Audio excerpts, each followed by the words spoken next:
بسم اللہ الرحمن الرحیم الحمد للہ رب العالمین۔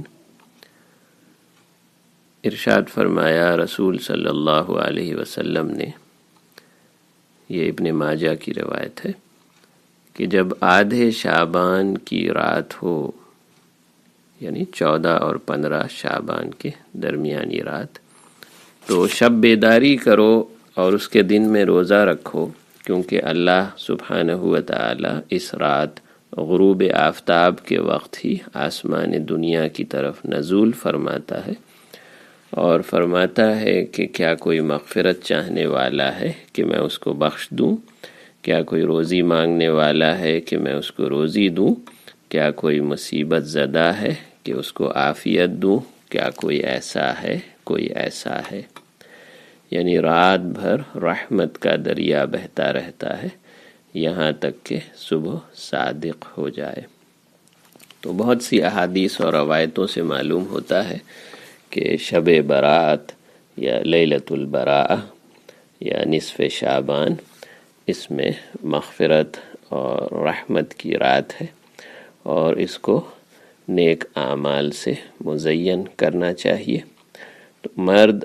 یہ اس رات کی تمام نمازیں خاص اہتمام کے ساتھ، یعنی مغرب اور عشاء اور اگلے دن کی فجر، مسجد میں باجماعت پڑھیں۔ خواتین اپنے گھروں میں اول وقت پر نماز پڑھیں، اور اس رات میں تہجد کا اہتمام کریں۔ کسی کی قضائے عمری باقی ہو تو وہ نمازیں پہلے دہرائیں،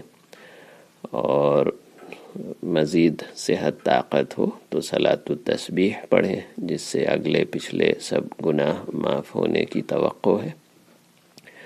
اور قرآن پاک کی تلاوت اور تسبیح اور اذکار اور درود شریف اور دعا۔ پہلے قرآن پاک کی عربی میں جو دعائیں ہیں، ربنا کی دعائیں، پھر احادیث شریفہ اور دعاؤں کی کتابوں میں جو دعائیں لکھی ہوتی ہیں، مناجات مقبول، حزب الاعظم، حصن الحسین، وہ دعائیں پڑھ سکتے ہیں، اور پھر اپنی زبان میں اپنی حاجات کے لیے لمبی لمبی دعائیں۔ اپنی زبان میں دعا مانگنے سے خشوع زیادہ ہوتا ہے، اور دنیا کی حاجتیں بھی مانگنا دعا میں بطور عبادت کے لکھا جاتا ہے۔ تو دنیا کے جو مسائل ہیں، صحت اور سلامتی، امن اور سکون اور خوشی اور رزق اور دشمنوں سے حفاظت، اور اس کے ساتھ صحیح دین سیکھنا سکھانا، ہدایت، تقوی، حیا، اخلاص، توکل، رضا بالقضاء، تزکیۃ النفس، دین کی محنت، دعوت و تبلیغ، علم دین سیکھنا سکھانا، قرآن پاک کا حفظ، تو اچھے کاموں کے لیے اللہ تعالیٰ سے توفیق مانگیں، اور اس کے اسباب اور وسائل اور سلیقہ اور طریقہ اور اس پر استقامت مانگیں، اور تمام منکرات اور بدعات اور غیر سنت طریقے چھوڑ دیں۔ اپنے رہن سہن میں، لباس میں، کھانے پینے میں، پہننے اوڑھنے میں غیر سنت طریقے، غیروں کے طریقوں کو چھوڑ دیں، اور مکمل 100% سنتیں اپنی زندگی میں لائیں۔ زندگی کا طریقہ بدلیں، کسی شیخ کامل کی نگرانی میں دین سیکھیں، نظام الاوقات بنائیں، اور دین کے اور جنت کے راستے میں صراط مستقیم میں ترقی کریں۔ اس رات کو آتش بازی کرنا، روشنیاں جلانا اور دن میں حلوے پکانا، کوئی چیز، یہ چیزیں منع ہیں۔ اور آپ صلی اللہ علیہ وسلم ماہ شعبان میں کثرت سے روزہ رکھا کرتے تھے۔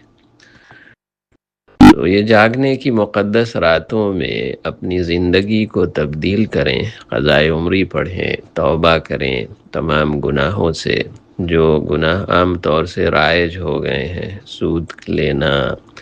اور ٹخنے سے نیچے پائنچے لٹکانا، مردوں کے لیے یہ کپڑے اور لباس میں سنت طریقے کا اہتمام کرنا، گھروں میں پردہ کا اہتمام، تصویریں، موسیقی، ان چیزوں سے بچنا،